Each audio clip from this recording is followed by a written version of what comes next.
sweet. You know? Yeah. Like to live on Honestly. the edge, you know?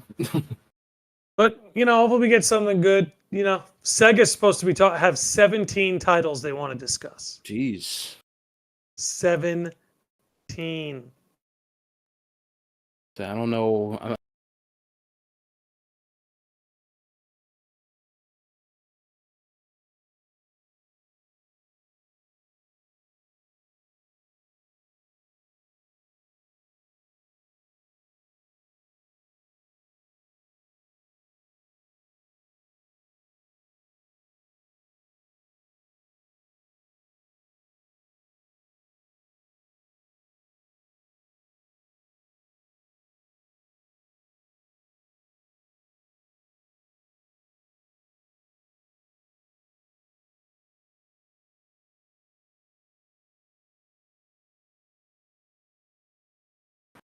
Could you imagine? Here's Shenmue 4, everybody. Here's Oh, actually, wait, no, because they have. I totally forgot that. I don't. Was it last year, maybe the year before, where they were like, "Hey, we're working on like new Jet Set Radio, new Streets of Rage." Like they were actually working on a bunch of stuff, and they had like that little sizzle trailer that I'm pretty sure that was last year. So yeah, I guess I totally forgot about that because they said, "Hey guys, we're working on this," and then they never talked about it again. So, oh, we are live. Okay. We're live? We are live. All right. Wait, really? Oh my goodness. Blindsided. Yeah. Oh yeah, because Trey has to unhook his microphone in order for it to work, I think. But yeah, so okay. Hold on. Hold up. Wait a minute. I'll say starting soon, so I think we have some time. There we go. They can't hear us on the stream, right? I think we're okay. Oh no, they can hear us. They can hear us. It Oh, just they says can? starting soon. Well, hey. If anyone's We here. are starting soon. Oh, we're up. All right. Well, this is what it's like doing it live. We're still nailing it down, But look at me here. I don't even have Audacity up. Man.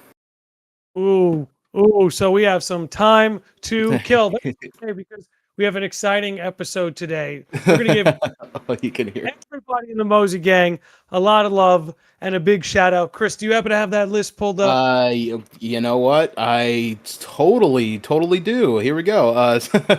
Special shout outs to Scott, Kyle, AJ, Danny, Kevin, Jillian, Brienne, Matt, Sam, Charlotte, Cameron, Garrett, Dan M, Ryan, Petros, Matt M, Tyos48, Colton, Tone, Kimmy, Chris G, John, Flynn, Jim, Joey, Trey. Special shout outs to Trey and Carmen as well.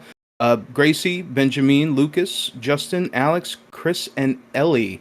Thank you guys so much for your lovely support and just being, just awesome folks. And yourself.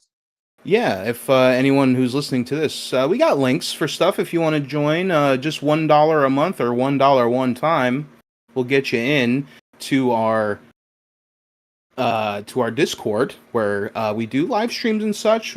People talking about all kinds of stuff in there, Final Fantasy related and not. That's good. Good stuff. So totally not vamping while I'm rolling here. Should we do like an actual countdown for our local recordings? So professional. Only the highest quality productions at Midgar Minute Studios. I mean, yeah, if you want to, I guess we can do. Or I mean, just just start recording and let Trey just figure out the rest. Yeah. No, I got you. We'll do. I'm good for it if you're good for it. Yeah, I mean, I'm chilling. All right. Okay. Hey, Trey. Hey, Trey signed off his digital rights. There we go. That's it. That's all. That's all we need. Beautiful. So, yeah. So today we are talking about Chapter 3, which is one of the shorter chapters of Rebirth. And I actually, I mean, it's going to come as a surprise to a lot of you. I really like this chapter a lot. Totally doesn't have anything to do with the Turks and that whole scene that goes on there. Actually, there's a lot that goes on here that I like.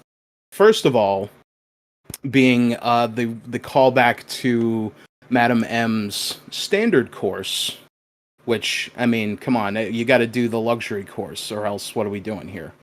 But You're I no, go ahead. that luxury course. We need to talk.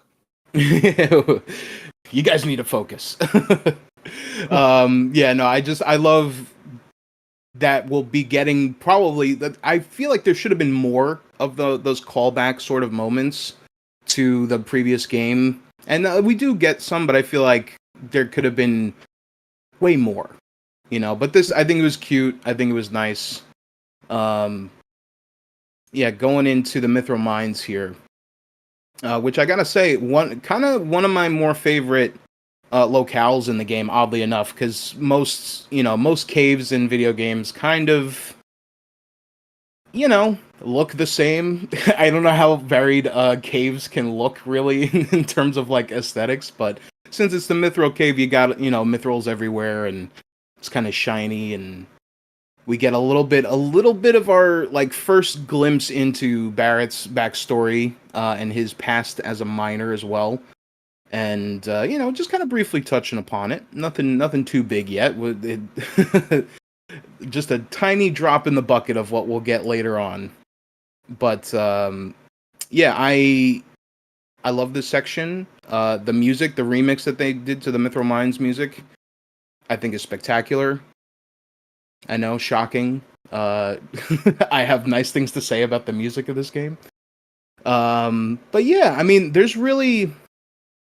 I'm trying to think. There's not, like, in terms of actual progression of the story, there's not a lot that goes on in this chapter, honestly. It's kind of light, and I think that's okay, because it doesn't, honestly, I didn't even notice, because I had thought that chapter 3 started a bit later on, but I think that speaks more to the pacing of the game itself and kind of how it kind of just does whatever it wants, really, in terms of like the breaking up of the chapters. Like, there's some that are very strong, like, oh, this is one contained chapter, but I feel like there's like this and some of the other later chapters, I feel like, oh, they're just like little like intermissions between the other bigger chapters, which, not to say that they're of lesser quality in any way, but just in the terms of doing a chapter breakdown, it gets a little there's not all that much to talk about, but what I do real quick before we get into the Turk stuff, I do like we see also Tifa kind of and this is also the first time we're seeing that the crew is sort of feeling sad for the hooded men and all these guys, and kind of being like, maybe we shouldn't just like let these guys just walk off a cliff and stuff, as we kind of get our first, they a bunch of them fall down this cavern, and they're like, we probably should do something about that. And I see, because I don't think, and correct me if I'm wrong, that wasn't really a thing in the original, right? It was more just like, hey, look at those weird guys. It wasn't, well, there wasn't really so much of like a, hey, we should make sure these guys aren't just dying for no reason at all whatsoever, and get to see a little bit more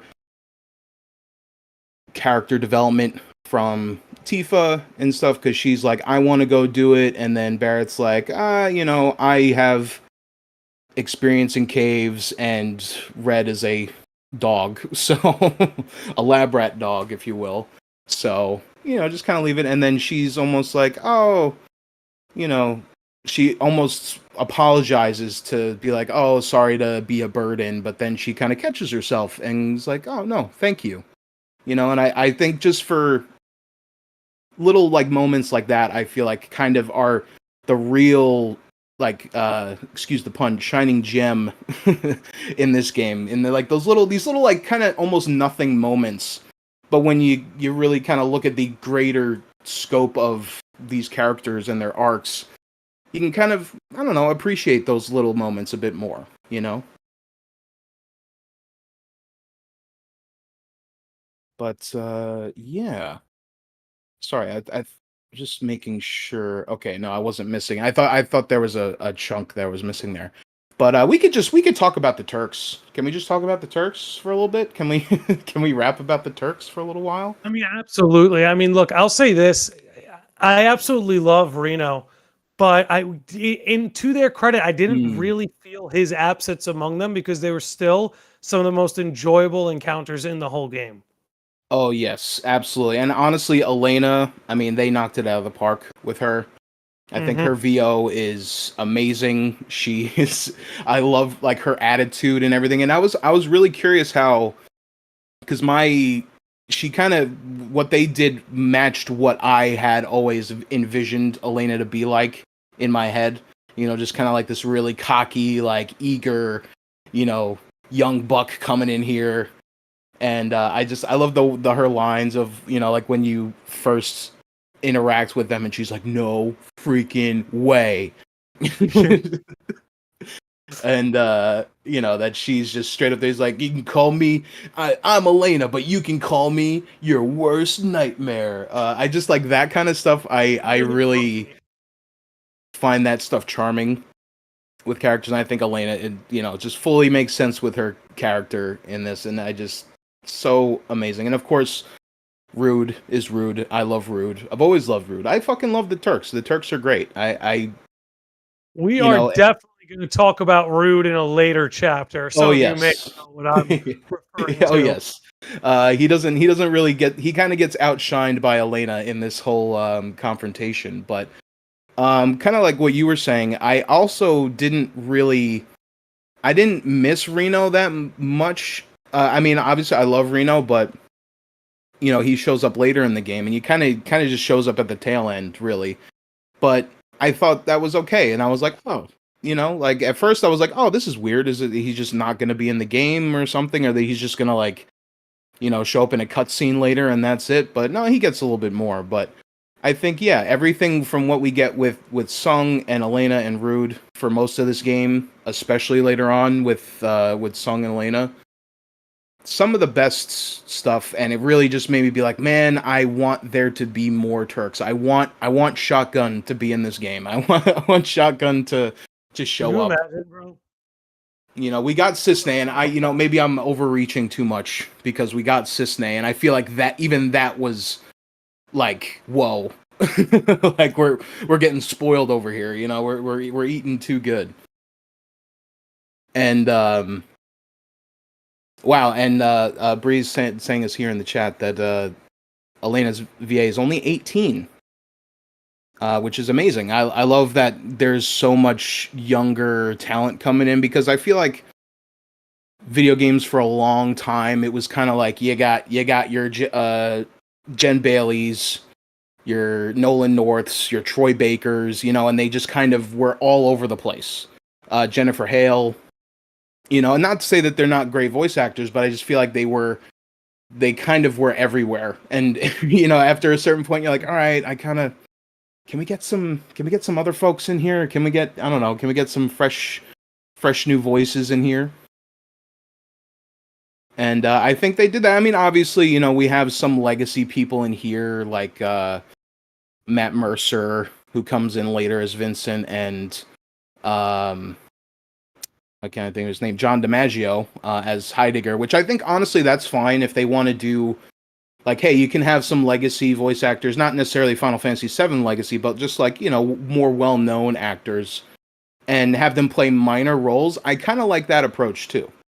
Kind of like if anyone out there who's played Persona 3 Reload, they do a thing where they have the old voice casts, but they're playing other characters. They're playing like they're playing like the shopkeeps and kind of minor characters, while you know the main cast is a whole fresh new cast of people. And I like that approach too. So you know, I would love to see some of the like older FF7 voices come back in some way, you know. But I also can respect the let's just use everybody, all new people, you know, for the most part.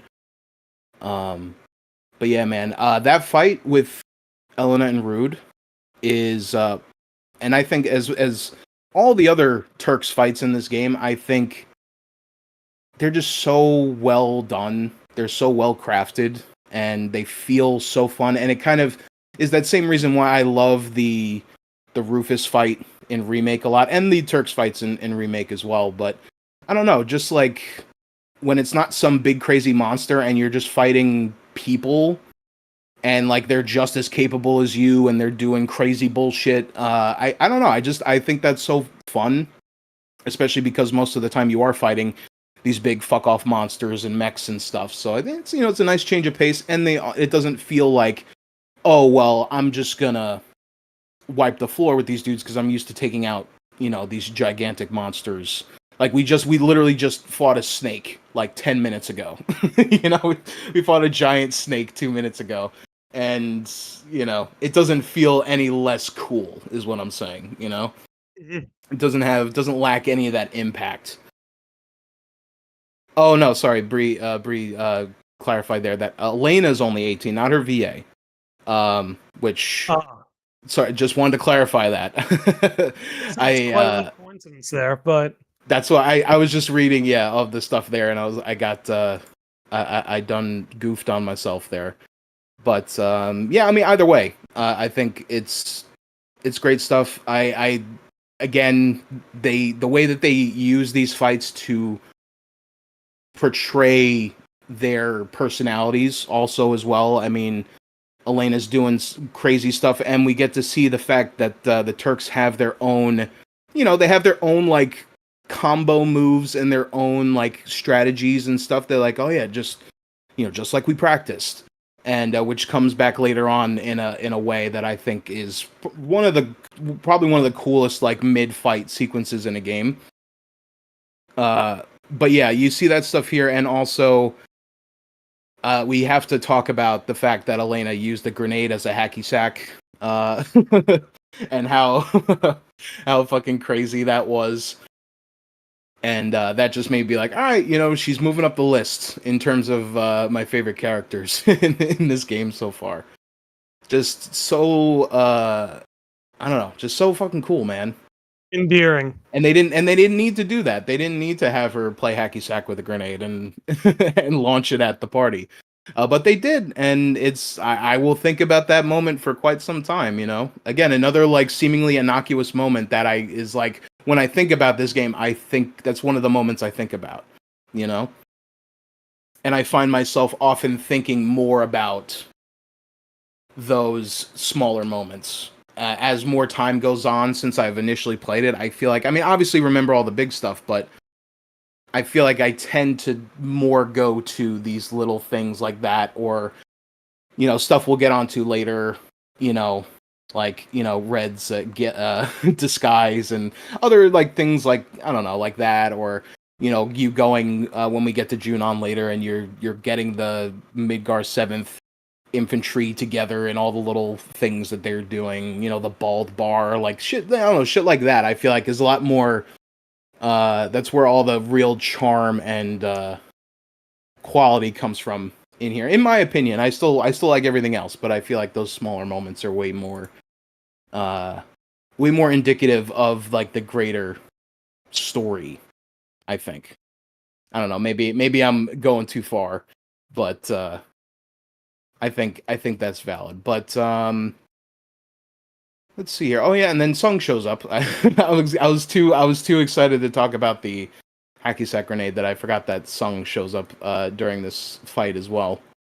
Even though at the very end, and it's kind of just like, hey guys, we know that what you're doing, like we're not stupid. We think that as long as you kind of stay in your lane, we'll stay in ours, sort of deal. And which I think is very similar to OG. And it's kind of like, hey, we don't really want, like, we don't, you don't want the smoke. Basically what they're saying, like, yeah, we can, don't worry, we know what you're up to, we're letting you go about freely. And Yeah, I think it all comes down to the keystone at the end of the day, right? oh Like yeah, for sure, there's way that's the bigger game fish to system. fry than the local florists. Avalanche and a Labrak dog, Mhm. especially at this point where things are still kind of, up in the air in terms of like, we don't really, I mean, in terms of Shinra, they don't really know exactly what's going on. I mean, neither do we really, or the party, No, and stuff. honestly, They not. they know that Sephiroth exists and he's out there somewhere.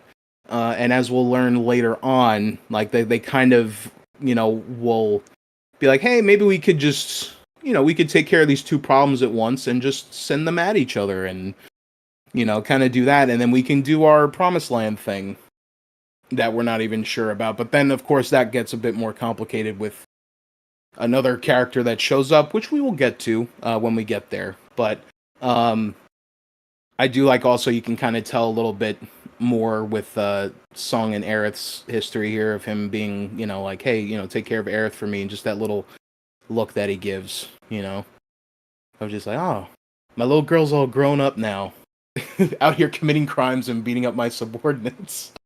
Well, I guess she was already doing that. She already beat up Rude once. Mm. Or rather got her ass fucking thrown around by him. Uh, but yeah, no, I mean, I love the Turks, man. I really wish that they pulled the trigger. And who knows, maybe in the third game, maybe we'll see more Turks around. But I also get why they kind of kept it with the big players here. But I just want to see some like jobber Turks, Would love to see the Before Crisis cast in there and in some form, get some representation. But I guess we're not quite there yet. But I think, like I said, we get Cisne in this game, and if I had to choose between Shotgun and Cisne, I think I'm gonna go with Cisne 9 times, so 10 times out of 10. Say not even 9 times out of 10. So I can't really complain all that much. Um, but yeah, let's see. I don't. Oh, and then we get another.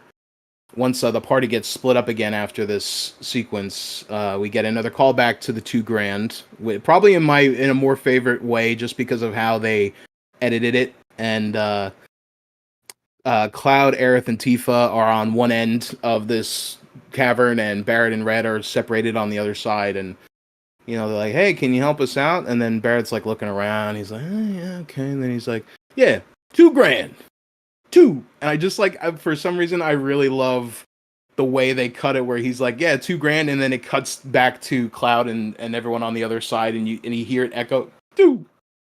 And Cloud's like hilarious.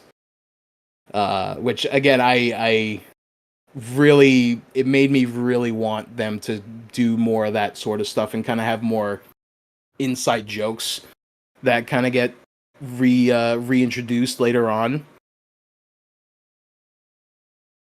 Yeah, Well, I mean, stuff yeah, like that creates like, it creates like a little, again, like you said, those little inside jokes. That's Mhm. what binds the whole crew together because it's a bunch of orphans, so to speak, at the end of the day. Yeah. They're FFA a takes that found approach more family. literally.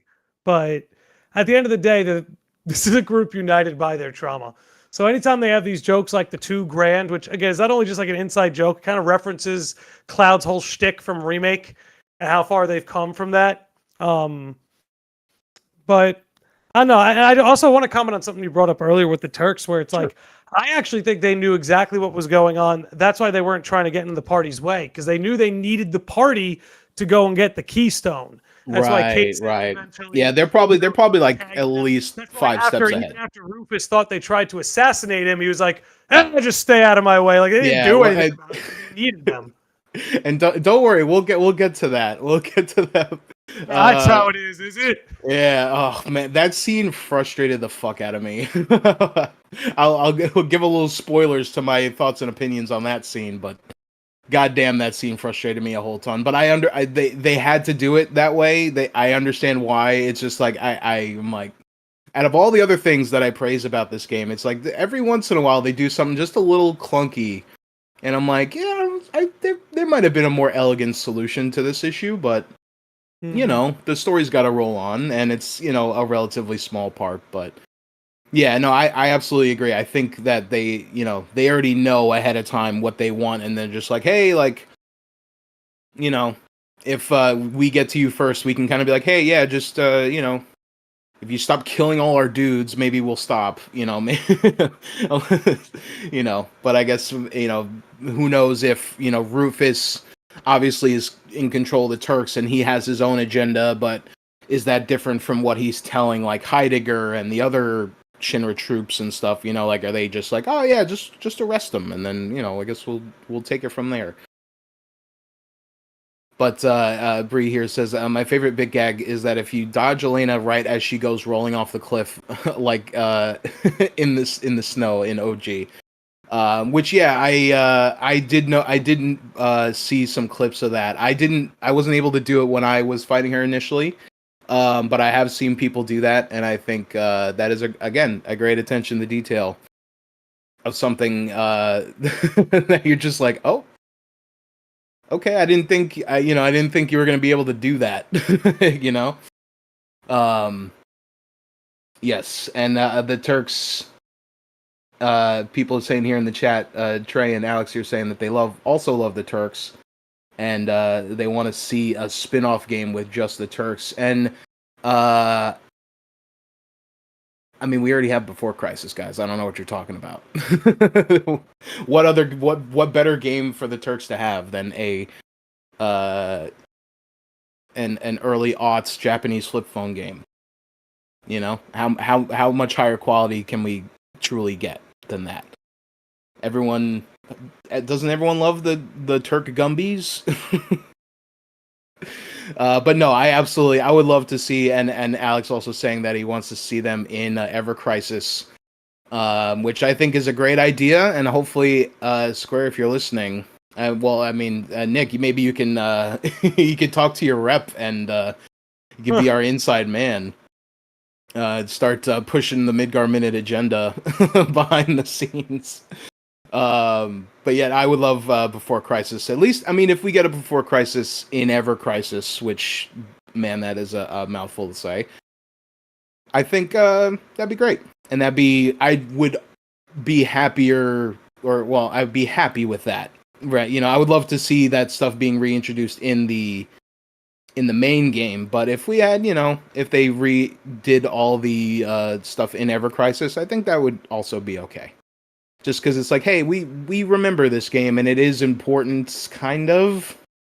Not really, actually, in the greater scheme of things. Now I'm thinking about it, I'm like, did anything from Before Crisis even make it to any other compilation material? Oh, I guess Azul did, technically. But I think Sisney too. And Cisne, that is right. When she was just, I think she was just Shuriken in that. I don't even think she had a name. Back in the Shuriken days. And that was before, because I'm pretty sure that Before Crisis came out before Crisis Core. Jesus, this is turning into a real tongue twister real quick. Jeez.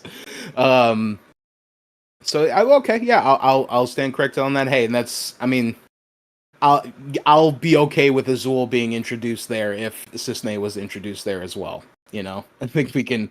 Which, by the way, man, the anticipation that I'm feeling in the looming threat of Azul's arrival at some point during the third game. It's getting stronger as time goes on. I'm like, I can hear him in the distance. I can hear him grunting in the distance, talking about how everything's blue. I don't remember anything that he actually says, which, I mean, is more in line with Azul and kind of just how he's just a guy you fight in Dirge of Cerberus. He doesn't, there's a bit of a inside meme here, I guess, of that we don't like Azul, the Cerulean, but maybe, I don't know. Like they this game made me like Kate Sith, so I don't know. I'm willing to be proven wrong about Azul, and if you guys want to try and make him cool, I'm not opposed to that idea. But my hopes aren't that high. We will see. We'll see. But I think we're getting a little too ahead of ourselves here.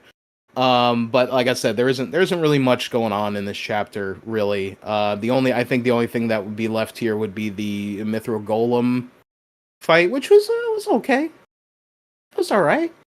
It's not my most memorable boss battle in this game. I probably would rank it. But it's not like a bad battle, because like I was gonna say I rank it pretty low, but it's totally fine. It's totally like passable, you know. But I also didn't have like, oh man, I can't wait to see what they do with the Mithril Golem fight. Like that, I wasn't thinking that going in here. So, for having zero expectations, I was totally okay with how that fight went and how it looked and everything. Yeah, I mean, this is kind of like I said, it's kind of an unremarkable chapter in the terms of the greater story here. But yes, Alex is bringing up Verdot in the chat here, which I know we're gonna get to it when we get there. But I really wanted the hooded man that we saw in the trailers. I kind of wanted it to be Verdot. I don't know. I don't remember how I think that was you that initially brought that up, that it should be him, and I'm like, oh dude, because I wanted it to be Sid originally, or at least I thought it was Sid. So I'm like, it's a white guy with a goatee, like that's not even Sid, but I'm like, who knows? Maybe he's like a homeless man. I don't know. Maybe they're changing his arc in here. I mean, I guess they already kind of did, sort of. Although I put a big fat asterisk on that, because they're obviously saving all of his stuff for the third game.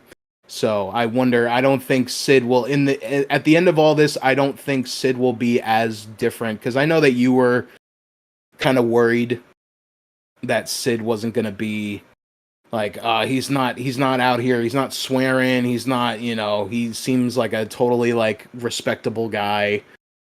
And it's like, well, where's his arc going to be? And I'm like, I think he'll still have an arc. I think they just, kind of like Vince, you just get a little sprinkling. Get a tiny little sprinkle of the man, and then we'll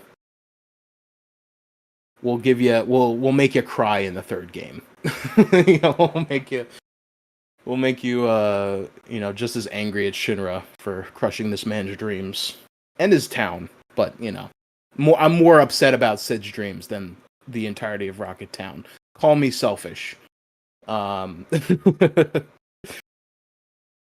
yeah, man, I think this is, again, we're in the early stages here, a lot just more kind of setup and stuff. So there's not too much here, but I would have loved to have Verdot be reintroduced in here. Just going back to that real quick, and I know we've talked about it before.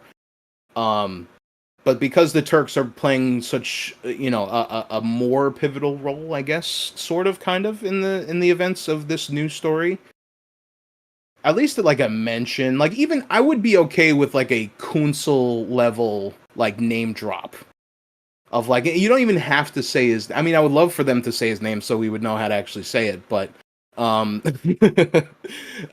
even just like some sort of an acknowledgement, I think would have been pretty amazing.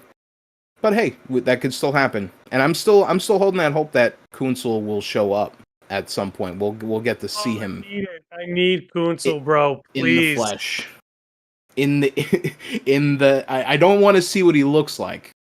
Don't pull a Metal Gear Solid and be like, oh, we're gonna make him like super hot. And he's been like a faceless character this whole time, and then when you finally get to see his face, he's gonna be hot as hell. And I'm like, no, we don't have to see his face. Squidward.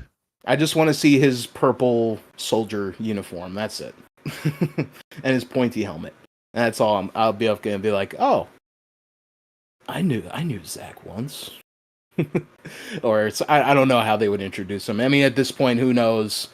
With all the crazy stuff, and that this is also another thing too. This is a chapter where we don't really get any of the like overarching stuff. It's actually probably one of the most straightforward chapters in the game, where it's just like, yeah, you're going through the cave, and it's very, very close to OG. There's not a lot of deviation there.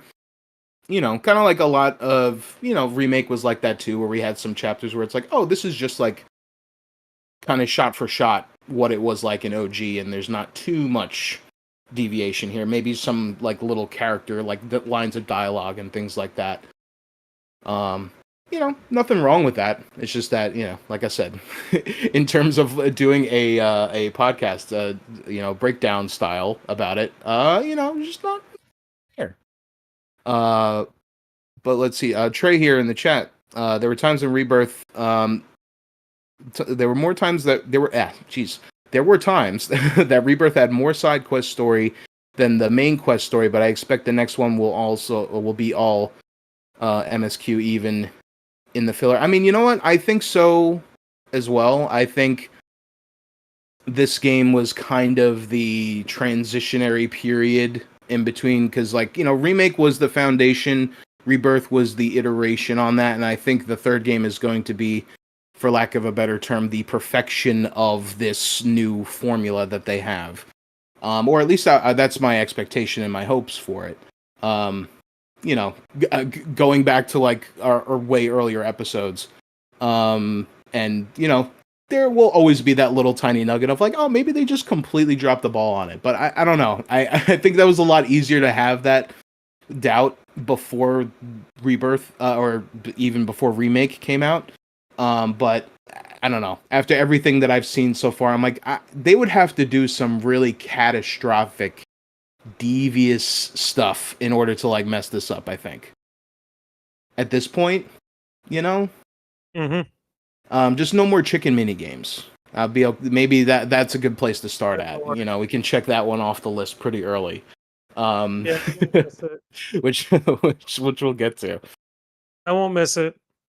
Yeah, and I think that we're saying that we got introduced to everybody, and I kind of feel like the way that they went about introducing everybody and the way that they did in this game, I think, makes a lot of sense. I mean, obviously it sucks that we don't really see a lot of Sid, we don't see a lot of Vincent, but we know that they're a part of the party, and much like how Red was, and even like Yuffie to an extent, is like, okay, well, we know that when they do get the full treatment, that it's probably going to be amazing. Like, I don't know. Like, I think everything, I can't really think of anything bad that I've seen in terms of stuff that they did with Red.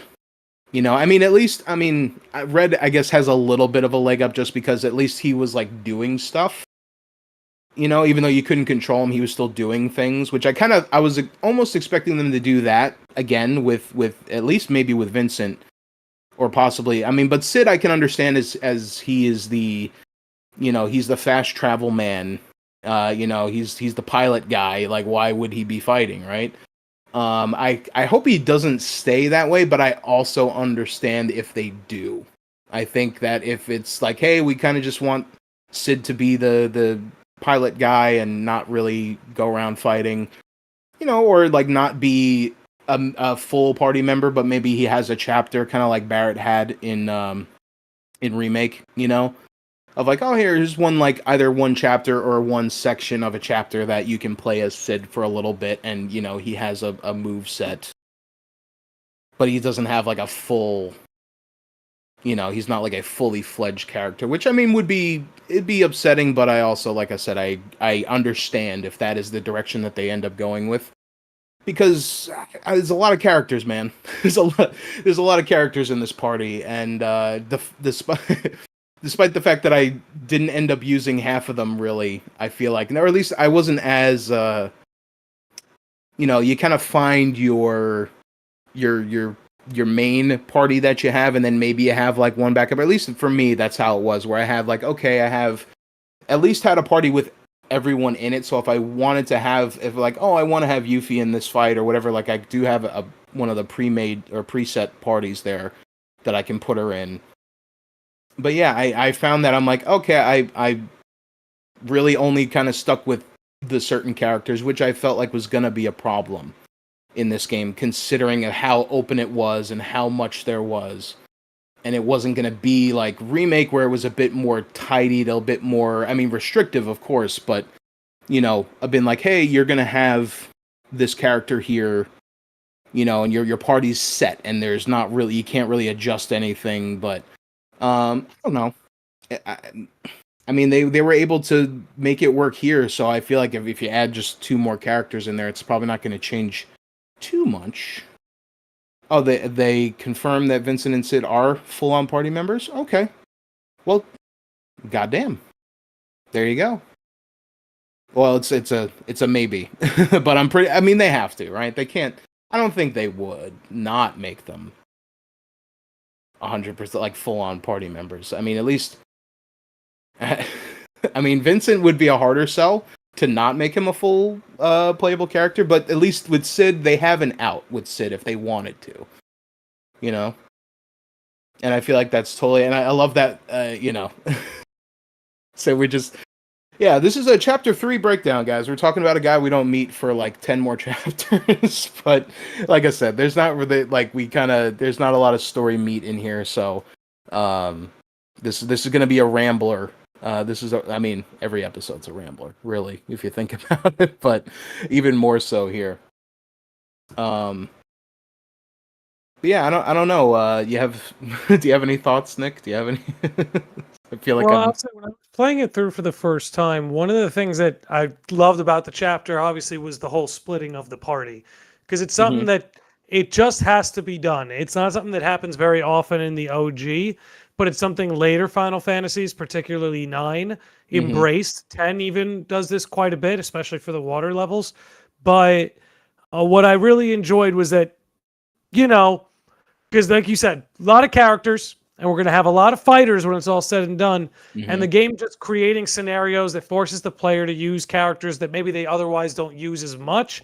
I don't know, stuff like that always makes me happy to see. And I think it Oh, helps the narrative too, especially when you give characters like Barrett and Red, who clearly at the end of Remake there's a little tension between them. So giving them as two characters room to breathe and interact without really anything going on in the periphery, I think is very useful. And again, I was happy to see them embrace it so early in the game. oh yeah, absolutely, and I couldn't agree more that yeah, putting characters that wouldn't necessarily. I mean, although I feel like I feel like Barrett and Red kind of get lumped in of like for I mean at least a good chunk of people be like, oh yeah, those are just the other guys in the party. Like it's all about the big three for them, and the big three for most people I feel like would be Cloud, Tifa, and Aerith because I No, bro, I'm well, Cloud Tifa Barrett. I That's know the Cloud, big Tifa, Barrett. three. I'm saying for other people, not for myself. I believe Oh, we Barrett. stopped playing after disc one. I'm Well, just kidding. yeah. Well, that is true. Um, I don't know because I feel like that party you're with most of the game. For most of remake, at least, I feel. No, actually, now I'm thinking about it. It's probably evenly split between. Maybe I'm just thinking more. It's more leaned on that Aerith being the third, just because her and Cloud have more time with just the two of them. But I don't think that counts. I don't know what point I'm trying to make here, but uh, I think yes, that was the first the first part of the Barrett and Red bromance was in this chapter, and we'll talk about some of the things later. But I do love that it's kind of like they're almost like a comedy duo of like Red's the straight man and Barrett's the goof. And when I was streaming the game on the Discord here, and I was playing through this chapter, I did remark upon how much I love how goofy Barrett is in this game because, and I think all these characters like kind of ride that line of like serious and goofy, and the whole game kind of does this as well. But with certain characters, I feel like it's a little bit harder to do that with, like Cloud, for example. Kind of hard to do that with him, considering how fucked up he is in the head. But you know, someone like Barrett, you know, and they've all gone through stuff, which you know we'll get into later on. But you know, the fact that they're able to like be like, hey, yeah, you know, the everything's crazy and everything's shitty, but you know, we're goofing, we're having a fun time, we're on a road trip, you know. And they kind of go back and forth between like, no, guys, it's serious. Like, let's stop fooling around, guys. We gotta focus. And then other times they're just like, yeah, I don't know, we're just goofy. We're just a bunch of goofy pals together on a on a fun you know backpacking hike throughout all of all of Gaia. And they're able to make it work. I feel like there was never a point where I'm like, geez, it's a little, you guys are you guys are taking it a little loose here. Um, but yeah, no, it's little things like that, and all the like exchanges in this chapter, the callbacks and stuff, the little inside jokes. I definitely love seeing that stuff, and like I said, I want to see more of it. But also, yeah, there are times when I feel like maybe this with certain subject material in certain parts of the story, like, okay, maybe I understand. And I say that now thinking, I'm like, wait a minute. Well, after Aerith dies in OG, you go snowboarding, so I don't know how. Maybe they always nailed it. Maybe they always had great. Although I guess that was a bit jarring back in the day. Honestly, I mean, I thought it was great, and I loved the hell out of it. But um, just like that juxtaposition of like, oh well, our friend just died. Better go shred. Uh, gotta go shred. Uh, which, by the way, I was I was like a little bummed out that they didn't put it in this game, snowboarding. But I get why, because it's gonna be obviously gonna be in the third game, right? And it's gonna be a fully fledged, as we saw that they did that treatment for all of the Gold Saucer games. I feel like snowboarding is going to be a whole other game inside of the game. Like all these other, not even just the Gold Saucer mini games, but like all the Queen's Blood, all the mini games, or most of the mini games in here that you could totally flesh out into like a full ass, like Chocobo Racing should have been a whole game. I mean, it was, if we don't ignore the Chocobo GP that came out a couple years ago. That totally definitely was not a mobile game that they just last minute were like, let's just put it out on the Switch. Who's gonna tell the difference? It's got a touchscreen. It's the same thing. Which I'm still haven't gotten over that, by the way. Because they had one job. You guys had one job. Just make Mario Kart with Final Fantasy characters. And I'm sure, and I never actually really got too deep into the actual game itself because I was so turned off by the microtransaction live service stuff in that. But you didn't have to do all that. You didn't need to. But then again, that's when Square was like, yeah, we need live service, crypto, yeah, sure.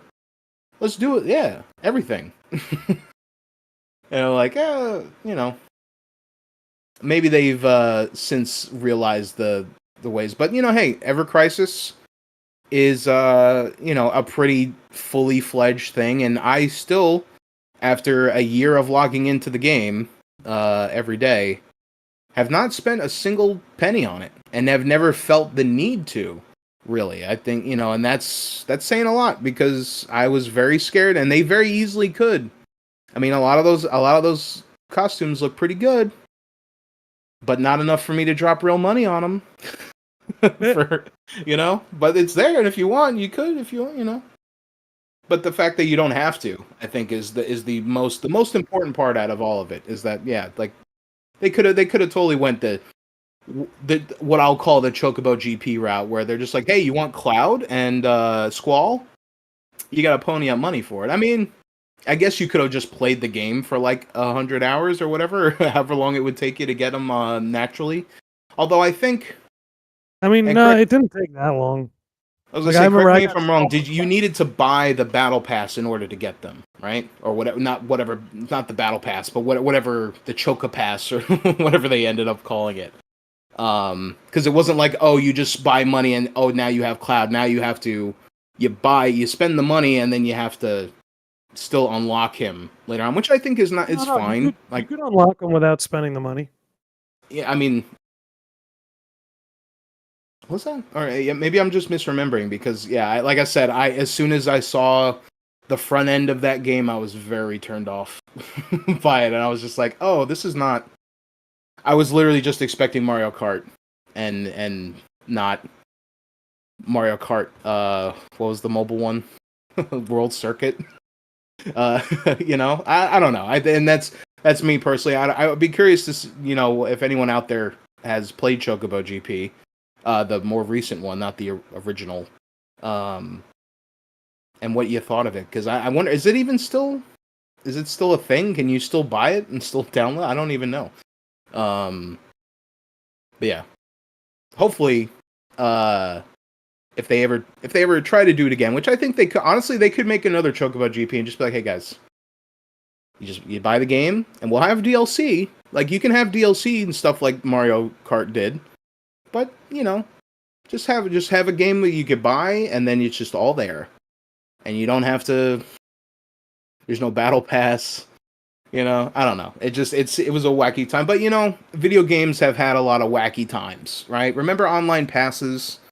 Remember that shit? Remember fucking when there was that time where people didn't think that you were going to be able to buy used games anymore? Like then we've gone, gaming is gone through, and it is going through a lot of weird shit. So who knows? But I think companies are starting to get it a little bit. I like we're just talking about video games now. Fuck it. We're talking about the video game industry now, folks.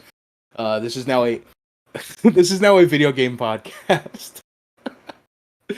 But no, I don't want to stray too far here.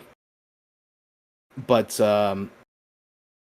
yeah, I think hopefully. How did I even get on this? Oh yeah, snowboarding and the mini games, right? I hope that they continue that trend of all the mini games in the third game being like fully fledged proper things. I mean, if you were somebody who wants a full-fledged version of Gears and Gambits, however, I don't know. I don't know about that. I might judge you just a little bit. As we all well know, we talked about in the Discord before, that it seems pretty universal that nobody likes Gears and Gambits. That's like by far the weakest of the mini games that we get. But everything else, though, pretty good. I don't think I would love a Queen's Blood game. I know I've said that before. I would love a full-on, just give me a mobile, give me fucking Hearthstone, but Queen's Blood. There you go. Or make a I don't know, mini game collection and have it be like, hey, you could play all these games and they're their own thing. You could play them online against people. Just saying, Square. I know you don't listen to this, but or maybe you do. But because we got Cisne in there, and I refuse to believe that it was anything other than us willing it into existence that she's in the game. But yeah, I don't know. I don't know how we got onto this, honestly. We're just kind of rambling about future stuff here, but yeah, I mean, I don't know. I think for all intents and purposes, Chapter 3 is like I said, kind of just like one of those, like, it's like a filler episode, but not really. I feel bad calling it a filler episode because it's, in terms of the story, I think it's it sets a lot of stuff up. We, like I said, we get the little bit of Barrett's kind of history. We get a little bit of character moments from Tifa and like kind of everybody. Honestly, I feel like everybody here gets a little bit of something, which is something that this game does remarkably well. Again, was something that I wasn't quite sure. I mean, even the original did a pretty amazing job of like, oh yeah, we have, there are a lot of characters in this party, but it doesn't feel like anybody gets sidelined, really, unless it's for like a gag or something, but I feel like everybody, like all the party members in this game, they have stuff to do, they have things to say, they have opinions, they feel so much more fleshed out, and we need, I feel like that wouldn't be as possible without chapters like this, where we get the little, lesser stakes. Okay, we're just trying to make it from point A to B. There's no fucking Sephiroth isn't here. Fucking shit. And honestly, would this really technically be, if we don't count the Midgard Summer, which technically is also in this chapter for some reason, although I feel like should not be included in this chapter. Sephiroth doesn't show up in this chapter at all. I think he's referenced by Barrett and Red once, when they fall down and they're like, oh yeah, Cloud said Sephiroth was there, but I don't know. And that shit. Oh, that too. I love that. Like the other characters are also like commenting and being like, "Yeah, Cloud did say that, didn't he? I didn't see him, but I don't know. That white boy is crazy." Uh,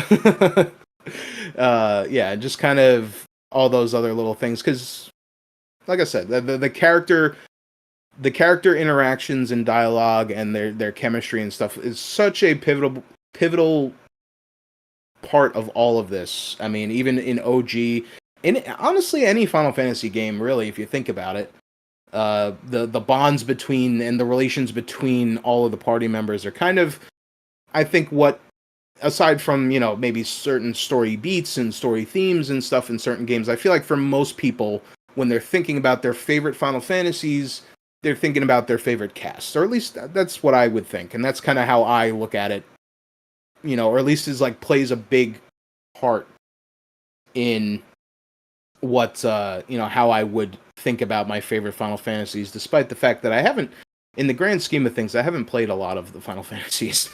I've only really played 7, 10, 15, and 16. Really, those are the only ones that I've ever fully completed, at least. But yeah, I'm thinking about changing that. In the future, and then maybe we'll Final Fantasy Journey. Because I know we got some people in the Discord that are doing that as well. And yeah, I just I want to know what the fuss is about with some of these older ones. Like I want to know what the fuss is about Final Fantasy 9, man. I want to know because I feel like that's the one that kind of keeps coming up when people talk about their favorite Final Fantasies.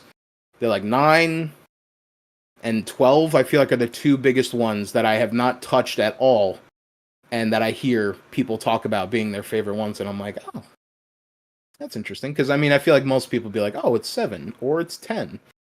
I mean, 14 I think is a valid. I think that could be a valid choice for a favorite Final Fantasy. I mean, it's the best Final Fantasy, so yeah, it's the girthiest of we talk about how girthy Rebirth is, but Final Fantasy 14. I mean, and also kind of had the greatest like outside of the game story, of like, oh hey, yeah, we introduced this game, it completely just crashed and burned, but then we kind of like a No Man's Sky situation, like, oh, we worked on it and made it good, and then now it's like the best, one of like the most popular MMOs out there. I don't at this point, has it beaten out World of Warcraft yet? Oh no, it eclipsed World of Warcraft a long time ago. Oh yeah, okay. Because I was like, does anyone play World of Warcraft anymore? Really? I mean, I know a few people that do, but most people that I know that play MMOs play FF14. And I think that's not a coincidence, Which one day, I know Nick, you've tried many a time to get me in, and I will take you up on that one day, and then maybe we'll make a we'll make a thing out of it at some point. But yeah, man, Final Fantasy. Final Fantasy is a video game. I'm just gonna start reading the wiki. No, I'm just gonna read the Wikipedia entry. But no, I think we got people here talking. 9. Oh, Alex said that between Rebirth and Part 3, 9 could get a Let's Play. Yeah. Yeah. I mean, hey, man, that's what I'm thinking about. Like, because we don't know. I mean, I don't think Part 3. I don't think we're seeing Part 3 until like. Did they ever really give us a more? It's gonna be 2027. It's the 30th anniversary. 2027. Yeah, that tracks to me. So hey, we have 3 more years until we get that, maybe. So I think it's plenty of time to play through the Final Fantasies, and yeah, stay tuned for that. I'll if I ever do anything related to that, we'll definitely let you know, and we'll get people in here on the fun. Ellie here is saying that Vivi is arguably the best Final Fantasy character of all time, which I've seen that sentiment a lot, actually, and that's partially what made me want to play 9, because I'm like, it's a pretty It's a pretty bold statement to make. I'm like, But it's a hmm. correct statement. That's like I said, I've seen probably the most whenever I've talked to anyone about FF9, they're like, oh dude, VV. And I'm like, oh, that's the mage, right? It's him, dude. Like that's all I know. The black mage, right? Uh but yeah, no, I think and I guess Rebirth's alright too. Rebirth's like okay, yeah, a mixed bag. 7 out of 10. No, I'm kidding. Uh Boy, actually, we never like actually fully gave like a ranking for or like what we would rate Rebirth, did we? I don't think, well, we've never really done that with anything, but I'm curious. I don't remember if we did that on like our first impressions episode or not. Um, I don't know, man. I'd probably give it like an 8 or a 9. I 9 feels like too much. Like also at the same time, as much as I love the game, I feel like giving Rebirth a 9 out of 10 would be. It would make sense. I don't know if I could fully commit. I think I could totally commit to giving it an 8 though out of 10 if we were to rank it or give it a rating. I guess. I don't know. Do you even want to touch this? I gave it a 9, honestly.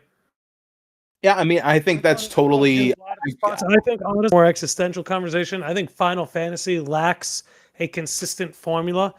Like it lacks an identity. It lacks a consistent formula. You tell someone to play a Final Fantasy, they don't know what to imagine. I think Rebirth gave them something like this is a formula they should just keep building on. Bottom line, this is the formula they should build on. And I miss turn-based as much as the next person. Wouldn't mind if they went back to turn-based one day. Yeah. But I think Rebirth is them setting. To me, it's the best gameplay they've put out in a long time. Oh, far and away. And like out of the more active like action-based ones, absolutely. 1,000%. And I'm very curious to see, because I mean we've had 16 come out in that time, and that also had very action-based combat, and I think 16 is up there for me of like one of my more favorite Final Fantasy games. Not just because it's one of the 4 that I've played, but I think even if I had played all of them, I feel pretty confident saying it'd at least be like top 5.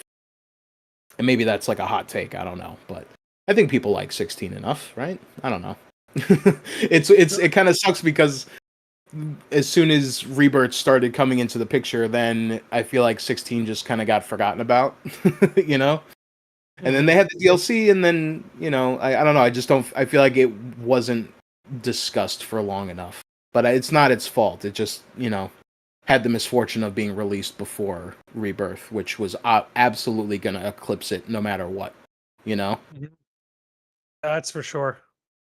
They did do the FF9 crossover in Ever Crisis, Alex. So I forgot about that. Yes, I have that. That was the first time I ever got a 14. That was the first time I ever got an extra outfit for anybody in Ever Crisis. Was Cloud. I got Cloud's. Was it Zidane? I think he had a Zidane's outfit in there. Yeah, man. But hey, I think they could totally do a turn-based Final Fantasy again. I think they could make him even a mainline one. Because like you said, there is no sort of structure. I mean, for a long time, it was just kind of like, hey, it's same turn-based, same, it was like job system or whatever. Maybe they make little tweaks here and there. We, of course, who could forget the sphere grid, right? But yeah, I mean, I think any action-based Final Fantasies that come out, I think have to be pretty close to what they're doing here, because I can't imagine them taking a step back or trying a different kind. I don't know. Maybe just adding more, complex. I think Rebirth and Remake kind of have that. They kind of strike that good balance between, tactical and active action combat. And I feel like for that it's good, but I'd be very curious to see where they could take that. Because 16 was a bit more just action, and that was like the main focus of the combat and the mechanics and everything. There wasn't like, oh, you're going through menus and stuff like that. So I mean, you had kind of, I guess it's kind of the same, really. I mean, if you think about it, if you use like the shortcuts and stuff in Rebirth and Remake, which honestly, it's weird because in Remake, I didn't find myself using the shortcuts as much as I do in Rebirth. But I think that just is more because it's so much more, like, Rebirth is just so much more kinetic. Like, the combat is just so much more faster paced. Um, and it's a lot more consistent. Like, you're doing it a lot more than I think. Because Remake is like, oh, you have a certain area, you maybe fight a couple of monsters and a boss. And then there's story where you're walking around and you're not really doing anything. But I feel like with this game, they kind of had to be like, all right, from like the moment to moment gameplay, it has to be quick, it has to be snappy, and they excelled by a large margin here, especially compared to Remake, which I'm still I'm still worried about because before the third game comes out, I do want to do like a full like from Remake, Rebirth, like try and do like lead into it. And I'm scared. I'm scared to go back to Remake. I mean, for anyone who was there for the last Rebirth stream I did, and even just me, a week of me playing Devil May Cry 5, and having a couple weeks be from the last time I played Rebirth, and it all just fell apart. But I will say, it's like riding a bike. You fall right back into it after a certain little bit, and I think that just speaks to the quality of the combat there and everything there. And Breeze saying, "Don't knock the sphere grid." I'm not knocking the sphere grid. Sphere grid's brilliant. I think that the sphere grid gets a lot of hate because people were confused by it when they were children, when they were playing it. Like I get it's the same. I think there's a lot of stuff from like our childhoods and younger years where people were causing a stink about something and being like, looking back at it now, you're like, that wasn't that bad. Because I think when the Final Fantasy X remasters came out, and I was playing it again, I'm like, oh god, here's the sphere grid, and then I was actually using it, I'm like, oh, this is actually like pretty rad, actually. Like, why was I just a dumb kid, and like that's why I just saw all these things. I'm like, I don't know what the fuck's going on here. Just give me I don't know, just give me an auto button. This is too much. I'm not gonna, even though I had the strategy guide for the game, I'm like, I'm not gonna do all that. I'm not gonna do all that effort. Come on. I'm not gonna turn Lulu into a fighter or anything. But yeah, no, I think, I mean, hey, and I don't know if they were specifically going out of their way to try to like recreate the sphere grid in Rebirth. But folios definitely are not. And maybe that is their answer to the sphere grid and what, the criticisms people had of like how complex it was. It's like, all right, what if every character had their own sphere grid and then just only their sphere grid? Like, oh, so a skill tree then. like most other games have. But yeah, I would say you gotta give the sphere grid at least a mark of originality there, because there's been nothing like that before or since, to my knowledge, that was quite the same as that. I mean, maybe different like sort of, because I know like certain games have job systems and those can kind of be sort of sphere grid adjacent, because you're kind of doing that in a way, but you don't have to sit here and listen to me ramble about about the sphere grid. As I'm sure people here would love to see that, but I guess we are past an hour at this point, and I don't want to keep the lovely people here for so long listening to our ramblings. But as far as Chapter 3 goes, did you have any other things that I don't think we missed any? I think it's virtually impossible for us to miss anything in this chapter. But was there anything that, I don't know, did you want to go into more detail on, or any other things there? No, I think everything we covered, honestly. Yeah, I mean, and it's it's unfortunate just in terms of for our specific purposes, because it's like, yeah, there's just not much here, but that will happen. I mean, geez, like it makes me, whenever I say that, it just makes me think of like some of those before Crisis episodes where it's just like, yep, we're just walking.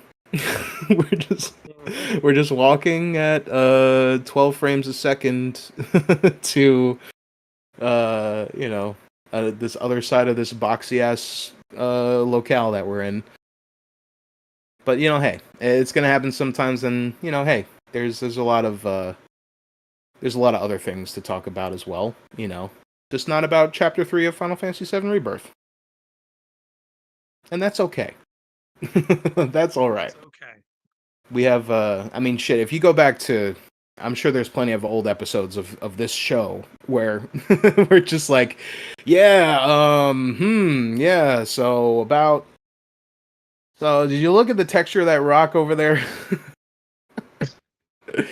But yeah, man. I'm very excited for the next chapter. There's a lot of stuff coming in the future. Obviously, the people. I mean, at this point, I know I was speaking with one of our newest members there, Ellie, and her first episode. I'm pretty. And Ellie, you could correct me if I'm wrong, but I think it was you that said that the first episode that she heard of ours was our first episode on Rebirth.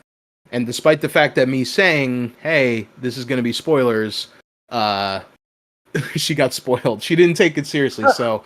I don't know if we should be saying that in the beginning of every episode, but I feel like, I don't know, enough time has passed at this point where I highly doubt that anyone who is interested in this game, aside from the fact if they don't have a PS5, I guess, have already played it. So I don't feel too bad, and I don't feel like we have to be that on point about it. But if we ever did spoil anything for anybody, we gave you a fair warning, and sorry, I just hit my microphone there. But yeah, man, I don't know. I guess that's it. Unless there was anything else you wanted to add there, Nick, before we sign off here today. No, I think that covers everything on my end. All right, cool. Well, thanks everybody for listening live if you're doing it, and if you're not listening to this live, we have a YouTube channel, the Midgar Minute. Was it 1613? I think were the numbers on there. You just search up Midgar Minute on YouTube, you'll find us. We're doing these live now. As you could probably tell from the way that this show started, and it was kind of slapdash together. We're still figuring out. We're still ironing it out. But yeah, love y'all. I appreciate y'all, and I guess, do you want to count us down this time, Nick? Oh, I would love to. Are you ready? Oh, yes, always. Let's do this in 3, 2, 1. I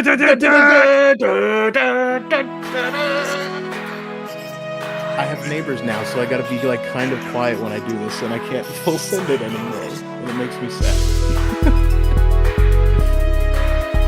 Woo! Oh yeah, still leaves me a little lightheaded after. Get the high of the fanfare. Oh goodness. All right. I don't know. Are we still live?